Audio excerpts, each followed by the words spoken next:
Hello बच्चों, आज हम लोग डिस्कस कर रहे हैं एक न्यूमेरिकल पे, और ये न्यूमेरिकल है बेसिकली बेस्ड ऑन स्टिक्योमेट्री और मोल कॉन्सेप्ट पे।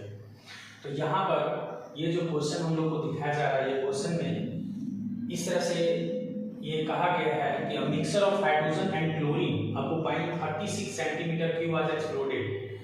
मतलब शुरू में जो है एक हाइड्रोजन और क्लोरीन गैस का मिक्सर जो है आपस में रिएक्शन कर रहा है और सेकिंग इट विथ वाटर, मतलब वाटर के साथ में। तो अब क्या है ना कि इसके साथ में हमारा 4 सेंटीमीटर क्यूब हाइड्रोजन जो है वो लेफ्ट हो जा रहा है, मतलब वो बच जा रहा है। तो अब बोल रहा है कि find the composition of initial mixer, मतलब शुरुआत में जैसे यहाँ पे तो 36 सेंटीमीटर क्यूब दोनों गैस मिला करके है ना, तो शुरुआत में हमारा जब रिएक्शन किया वाटर में डुबा करके, हम लोग का सेकिंग का मतलब था डुबाना, उसमें दोनों गैस को हम लोग मिक्स कर रहे हैं वाटर में, और उसमें हमारा हाइड्रोजन गैस जो है वो बच जा रहा है 4 सेंटीमीटर क्यूब। तो इस तरह से हमारा शुरुआत में कंपोजिशन कितना था क्लोरीन का और हाइड्रोजन का। तो बेसिकली इस क्वेश्चन में ये पूछा गया है।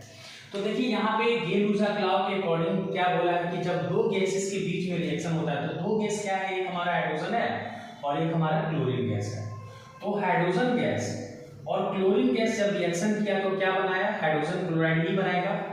अब देखिए हाइड्रोजन, सबसे पहले क्या होता है ना कि इसमें हम लोग बैलेंस करते हैं। बैलेंस करने के बाद क्या करेंगे, जैसे हाइड्रोजन का 2 एटम है, यहाँ पे क्लोरीन का 2 एटम है, ये दोनों गैसेस हैं और ये गैस रिएक्शन किया हाइड्रोजन क्लोराइड गैस बनाया।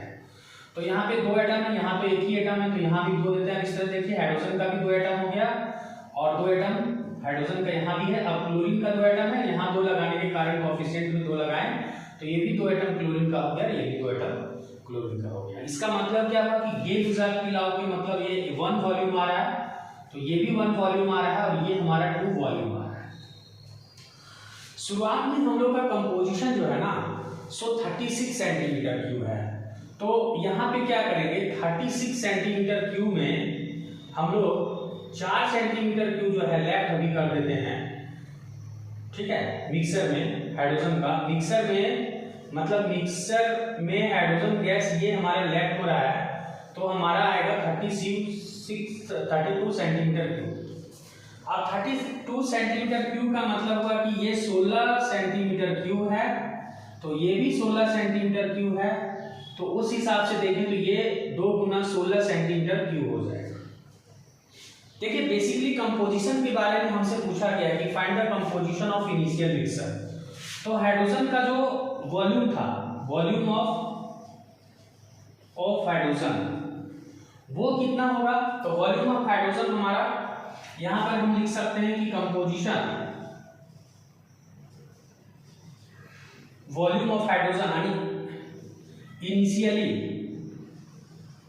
इनिशियली अगर देखें तो कंपोजिशन वॉल्यूम ऑफ हाइड्रोजन कितना हो रहा है, तो देखिए 16 सेंटीमीटर क्यूब यहाँ आ रहा है और 4 सेंटीमीटर क्यूब लेफ्ट हो गया था, ये दोनों ऐड हो जाएगा, तो 16 + 4 दैट मींस हम लोग का ये आएगा 20 सेंटीमीटर क्यूब।